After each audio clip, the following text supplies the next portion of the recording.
Hey guys, and welcome to Talks with Wartime. I'm your host, Kyle. It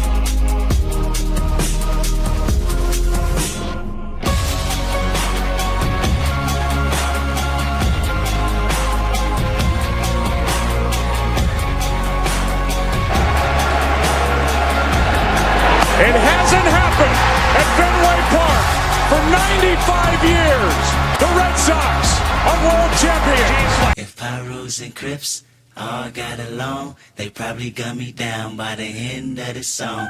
Seem like the whole city go against me. Every time I'm in the street, I hear yak, yak, yak, yak. Man down, where you from, nigga? Fuck who you know, where you from, my nigga? So, as any of you guys may know, we have started our new talk show channel called Talks with Wartime. Monday is all going to be about recapping the weekend, what to expect for the week, and pretty much just motivation Monday because it's Monday and everybody wants motivation. Come Tuesday, we're going to talk about hip-hop, R&B, and that's going to be with our other host, Jarid. On Wednesdays, you guys are going to talk with us personally, ask us any questions, comments, concerns that you guys have. What's going on, everybody? Today is Monday, which means let's get some motherfucking motivation in this bitch.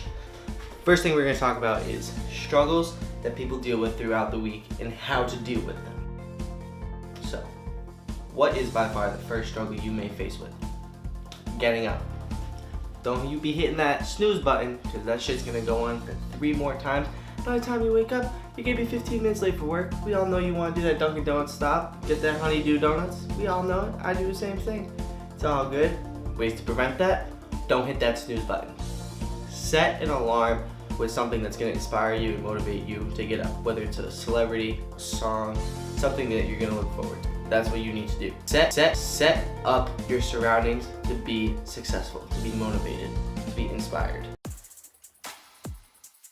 Another problem that people face is, what's that? That's right, coffee in the morning. You can either go to Dunkin' Donuts, Starbucks, or make coffee at your house. But what's the number one problem that everybody has getting out the door? That's right, dropping coffee all over your stuff. Now, how can you prevent that? Pretty easy, 2 steps. 1, don't drink coffee. Or number 2, be aware of your surroundings. It's quick and easy. Just open up your eyes and look, especially for all you dumb drivers.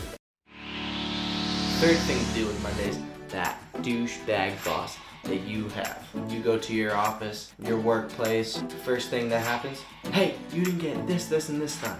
Okay, so obviously that's not something that you want to hear first thing you walk in the door to your office. So what do? You can take that and absorb it and just take a deep breath. If you have stuff to do throughout that day that's just hectic and overwhelming, break it down into certain portions. If you're working a 9 to 5 shift, break it down to 3 different hour intervals. First 3 hours, do one thing. Second few hours, do another thing. Third, the domino effect. So basically, you're gonna map out each one separately, and then you're gonna tag each one of those and focus on each of those goals, but separately. So come 9 to 12, you focus just on that. 12 to 3, focus just on that. 3 to the time you get out, focus on that. That way your work structure is not completely overwhelming and you can do it in an easy fashion that is organized and less stressful, and at the end of the day, you still get the whole thing done. So that's another thing to help you out with your Monday. Now, things you can always improve on. Things to improve on are these. 1, you can always improve on yourself.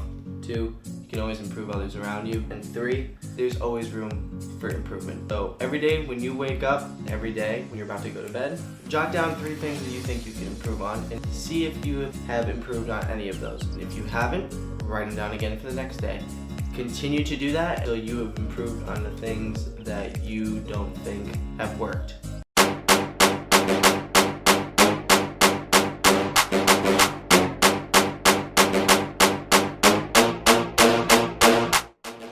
Today in the National Football League, all the way back to 1989, shout out my boy, A. Sandler. The Bulldogs won the Bourbon Bowl in 1989. Mr. Sandler came back, Bobby Boucher came back at halftime, and what did he do? He took his team to a national victory. Good for him. I mean, no fucking son. Speaking of football, let's give you guys some of the highlights of this past weekend. This past weekend, the Redskins beat the Seahawks in a crazy battle, 17-14. Cowboys pulled it off, but they beat the Chiefs 28-17. The Raiders and the Dolphins, now that was an interesting one. Two very not good teams, 24-27. The Colts and Texans, 20-14. The Eagles practically shut out the Broncos, 51-23. The Jaguars smoked the Bengals, 23-7. The Ravens and the Titans had a close one this week with a score of 23-20.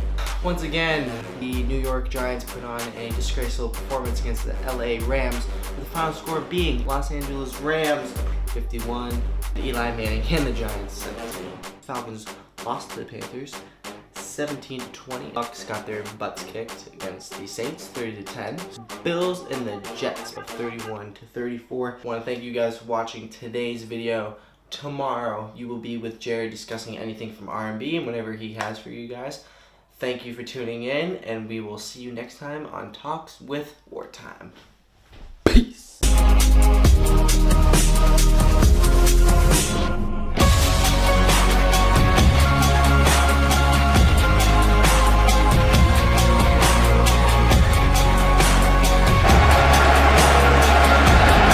It hasn't happened at Fenway Park for 95 years.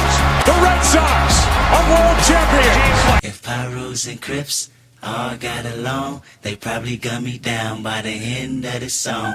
Seem like the whole city go against me. Every time I'm in the street, I hear yak, yak, yak, yak. Man down, where you from, nigga? Fuck who you know, where you from, my